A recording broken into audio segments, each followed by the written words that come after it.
মাশরাফি বিন মুর্তজার একটা লিডারশিপ দেওয়ার সুযোগ ছিল, সেটা আমরা হারালাম তাদের রাজনীতিতে যুক্ত হওয়ার কারণে। মাশরাফি বিন মুর্তজা ক্যাপ্টেন ফ্যান্টাস্টিক। মাঠে ড্রেসিং রুমে এমন অনুপ্রেরণার ক্যারেক্টার বাংলাদেশের ক্রিকেটে ছিল বিরল।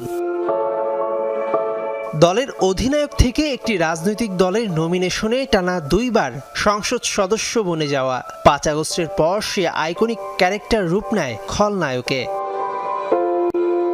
অবশ্য পরে জুলাই গণঅভ্যুত্থানে ছাত্রদের পাশে না থাকতে পারার ঘটনায় অবস্থান ব্যাখ্যা করে দেশবাসীর কাছে ক্ষমা চান ম্যাশ। ক্রীড়া উপদেষ্টার মনের প্রচ্ছন্ন চাওয়া, যদি ফ্যাসিবাদের রাজনীতিতে না আসতেন তবে বিসিবি নির্বাচনের মাধ্যমে তাকে দেশের ক্রিকেট গড়ার দায়িত্ব দেয়া যেত। মাশরাফি বিন মুর্তজার মতো যারা আমাদের আইডল ছিল একসময়, শুধু পলিটিক্সে অংশগ্রহণ করার কারণে কিভাবে তাদের কি পরিস্থিতিতে আসলে যেতে হয়েছে, এটাই আমার মনে হয় যে আমাদের ভবিষ্যৎ প্লেয়ারদের জন্য এবং বর্তমানেও যারা আছেন সবার জন্য একটা মানে এক্সাম্পল হয়ে থাকবে। কোনো রানিং প্লেয়ারও তো অবশ্যই পলিটিক্সে জড়িত হওয়া উচিত না, এটা তো একেবারেই না। আমাদের মানে বিগত সময়ে ফ্যাসিবাদের সময় কনফ্লিক্ট অফ ইন্টারেস্ট বলতে তো আসলে কোনো টার্ম ছিল না।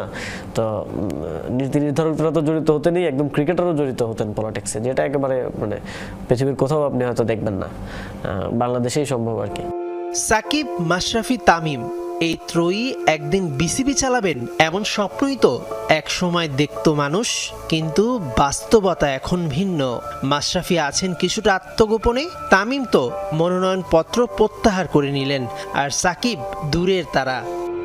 সাম্প্রতিক সময়ে সাকিবের ফেসবুক পোস্টের পর দেশের অনেক মানুষ যে তার উপর ক্ষিপ্ত, সে কথা উড়িয়ে দেয়া যাবে না।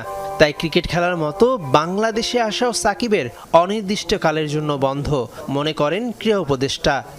মনে করেন আপনি একজন ফৌজদারি মামলার আসামি, আপনাকে তো আমি এই এনশিওরিটি দিতে পারবো না যে আসেন খেলেন চলে যান। আমার কোনো অথরিটি নেই ল এনফোর্সমেন্ট এজেন্সিকে আটকানো বা বলার যে ডোন্ট টেক এনি অ্যাকশন, বা এটা তো মানে এটা আমার কনসার্নও না, আমার দায়িত্বও না। ক্রিকেট যদি হয় কোনো গল্পগুচ্ছ, তবে সেই গ্রন্থে সাকিব এমন এক ছোট গল্প যা শেষ হইয়াও হইল না শেষ।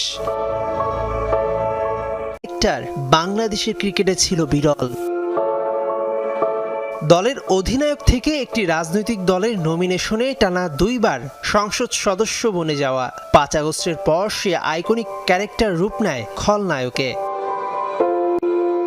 অবশ্য পরে জুলাই গণঅভ্যুত্থানে ছাত্রদের পাশে না থাকতে পারার ঘটনায় অবস্থান ব্যাখ্যা করে দেশবাসীর কাছে ক্ষমা চান ম্যাশ। ক্রীড়া উপদেষ্টার মনের প্রচ্ছন্ন চাওয়া, যদি ফ্যাসিবাদের রাজনীতিতে না আসতেন তবে বিসিবি নির্বাচনের মাধ্যমে তাকে দেশে